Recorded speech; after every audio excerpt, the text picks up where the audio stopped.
आज सकाळ आपण सबुठु बड़ खबर जहाँकि 74तम जन्मदिन में ओडिशा आसिबे प्रधानमंत्री नरेंद्र मोदी। आज ओडिशा आसिबे प्रधानमंत्री नरेंद्र मोदी। ओडिशा गस्तरे आसी प्रधानमंत्री नरेंद्र मोदी जनता मैदान में जनसभा को संबोधित करने सहित सुभद्रा योजनार शुभारंभ करेंगे। पर विभिन्न प्रकल्पर शुभारंभ कर कार्यक्रम रही। दिन 10:50 भुवनेश्वर विमान बंदर में पहुंचे प्रधानमंत्री। भुवनेश्वर गाटकणा 30 मिनिट प्रधानमंत्री आवास योजना संपर्क में आलोचना करेंगे। यापर जनता मैदान अभिमुखे यात्रा करी 11:55 सुभद्रा योजनार शुभारंभ करेंगे प्रधानमंत्री। तेज राज्य सरकार बहु प्रतीक्षित योजना शुभारंभ करेंगे सुभद्रा योजनार। तेज प्रभाती परिडा हिताधिकारी को सतर्क कराई जे काहाकू निजर अकाउंट नंबर न देवा को अपील करछंती। से कहिसंती जे सुभद्रा हिताधिकारी मोबाइल को लिंक आसुची जहाँ साइबर ठकंक कार्य होई पारे। तेबे एभली लिंक रे क्लिक न करबा को श्रीमती परिडा कहिसंती।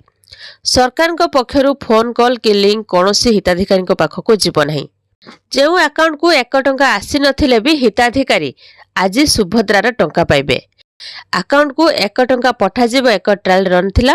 सिस्टम चेक करने को 1 टंका लेखाई पठा जाइथिला।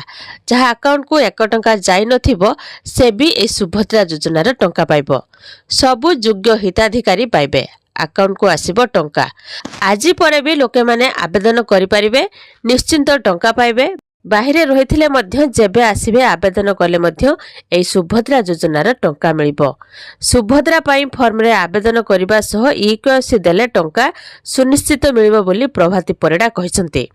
सबुठु बड़ कथा हैला कि जेउ मानको पाखकू टंका जाई नहीं सेमानकू मध्य पर्यायक्रमे जांच प्रक्रिया शेष हेबो परे सेमानकू टंका पठाजिबो। सुभद्रा योजना पाई सबुआडे चर्चा। सबु केन्द्र रे गहली चहली। जिला ठारू ब्लॉक सबुठी सचेतनता कार्यक्रम। तेबे प्रधानमंत्री नरेंद्र मोदी आज एही योजनार शुभारंभ करिवे। ए सुभद्रा योजना पाई हिताधिकारी आवेदन और पंजीकरण प्रक्रिया आसंता वर्ष मार्च 8 तारिख पर्यंत चलिबो। आज सेप्टेम्बर 17 तारिख प्रधानमंत्री नरेंद्र मोदी जन्मदिन। आज प्रधानमंत्री नरेंद्र मोदी समस्त योग्य हिताधिकारी बैंक अकाउंट को ए सुभद्रा योजनार प्रथम किस्ती भाव 5000 टंका पठेबे। अन्य समस्त योग्य हिताधिकारी अकाउंट को पर्यायक्रमे प्रथम किस्तीर टंका दियाजिबो। उपमुख्यमंत्री प्रभाती परिडा ए संपर्क में गणमाध्यम को सूचना देई कहिसंती आसंता वर्ष मार्च 8 तारिख पर्यंत सुभद्रा योजना पाई पंजीकरण प्रक्रिया चलिबो। योग्य हिताधिकारी मानक बैंक अकाउंट को सचल अछि कि नहीं ता परीक्षा करबा सह छोटछोटा अनुधान निमंते सेमानक अकाउंट को टंकाटे लेखाई पठा जाइछि।